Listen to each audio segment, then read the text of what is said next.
Consumer Reports brought us some interesting insights about the organization's experts when it comes to the cars they tested in the year 2023. It's safe to say that those folks from Consumer Reports did a good job in testing numerous rides and giving fair reviews on their actual performance. Hello everyone, this is Ted from CarlandTV. In this video, I am going to break down that discussion and highlight the cars that they liked and hated among the bunch of vehicles they tested.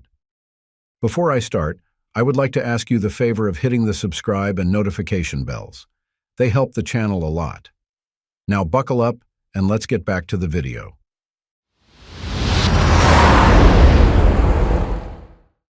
(2023) Honda Accord Hybrid. The first car that was mentioned in the show was the 2023 Honda Accord Hybrid. According to Consumer Reports, this is one of the best cars they drove this year. With a starting price of $28,000, the Accord Hybrid is also one of the favorites of the Car and Driver print and digital magazine. There are a lot of reasons why many car reviewers are impressed by this vehicle. It has a spacious cabin, driver-oriented road dynamics, and a solid build. The 2023 Accord Hybrid also has a stunning appearance. It is elegant but doesn't look too fragile. I was able to drive this vehicle, and it was super smooth.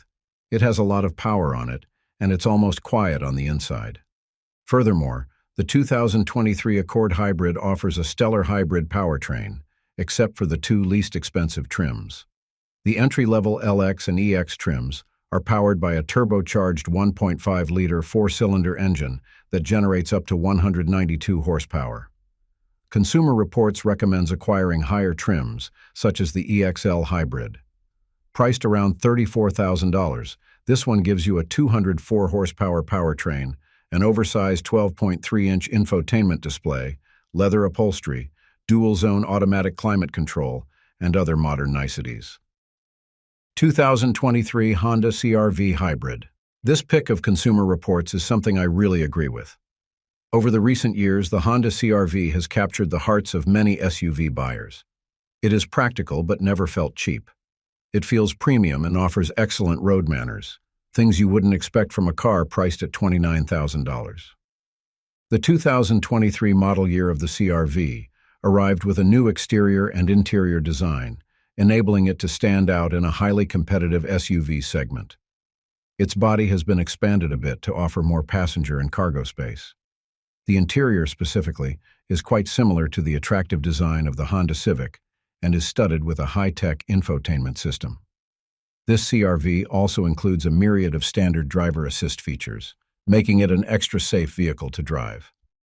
The standard 190 horsepower turbocharged four-cylinder is all right. But Consumer Reports recommends getting the 204 horsepower hybrid powertrain. It injects more power into the vehicle and is undeniably more fuel efficient than its gasoline counterpart.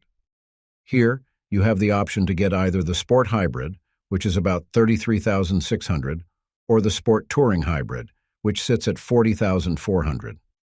Whether you use the all-wheel or front-wheel drive setup, I can ascertain that the CRV delivers a superb ride. Consumer Reports got this one correct. 2023 Nissan Z.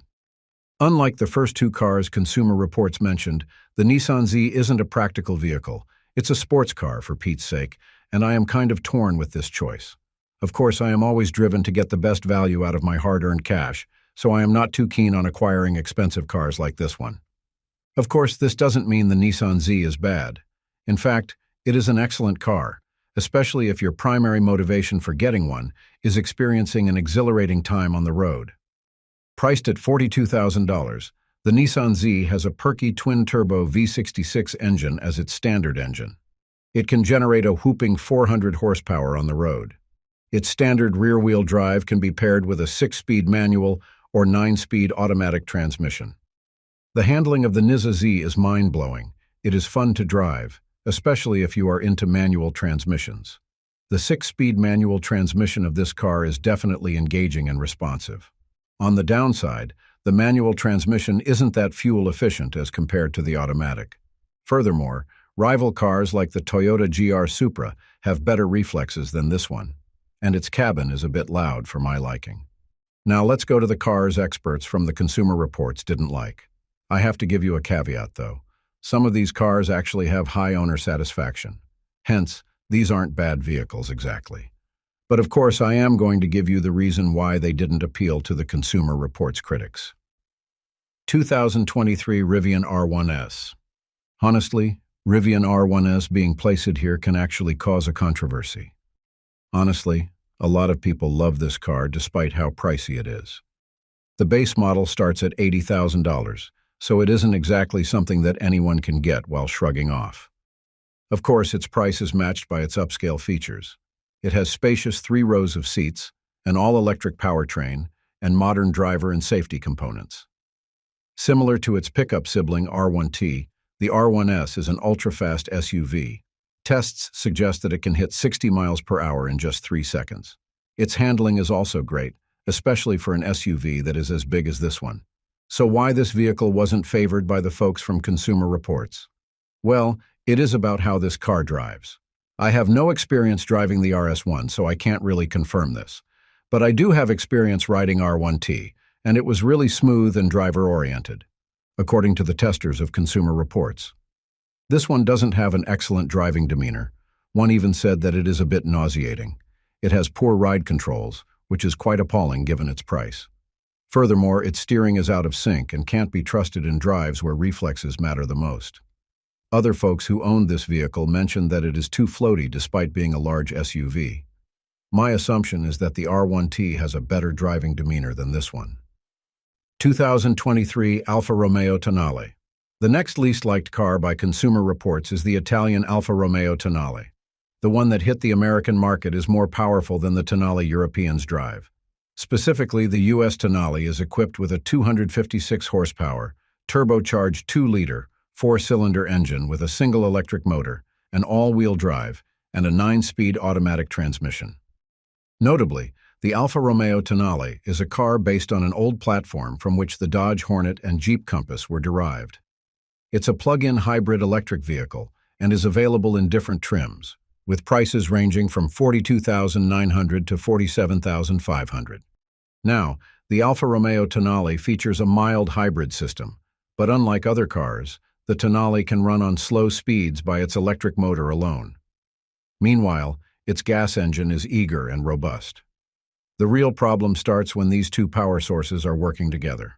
Keep this in mind because it's not only Consumer Reports that noted this issue. Apparently, the transition between the gas and electric motor is unrefined and coarse. It's pretty rough, and the mechanism itself does prevent the vehicle from having an excellent driving demeanor on the road. This problem may not be felt on open roads and highways, but it will irk you once you are on city streets. According to Consumer Reports, the Alfa Romeo Tonale doesn't drive smoothly in these settings, and with its average fuel efficiency, you'll really get the bigger picture. Its slightly expensive pricing doesn't just bring the value that you expect from it. 2023 Toyota Prius. The 2023 Toyota Prius is one of those cars that can make your head turn because of its sleek aesthetics. Its body is wider than its predecessors, and the roofline has been lowered to get a more commanding stance on the road. Inside, you'll be wowed by the changes in its cabin. It feels premium and elegant. The driver's seat is more spacious, and the tech has been redesigned to give drivers more streamlined access to its tech.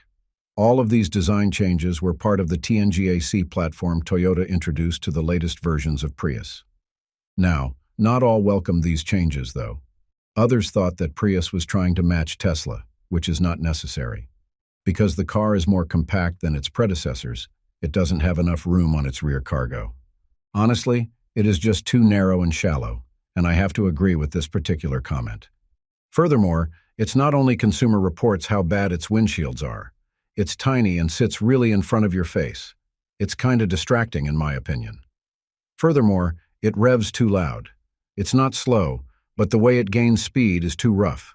It feels like the car is struggling and running out of breath. You can really hear the noise inside. Its handling is great, but the verdict is that its overall driving demeanor wasn't as good as its predecessors. I guess Consumer Reports is right when it said that it can do better for its price. And that completes this rundown. Thanks for sticking to the end. If you enjoyed this video, please hit the like and share buttons. I know it's a chore, but it helps the channel a lot. Until next time, drive safely.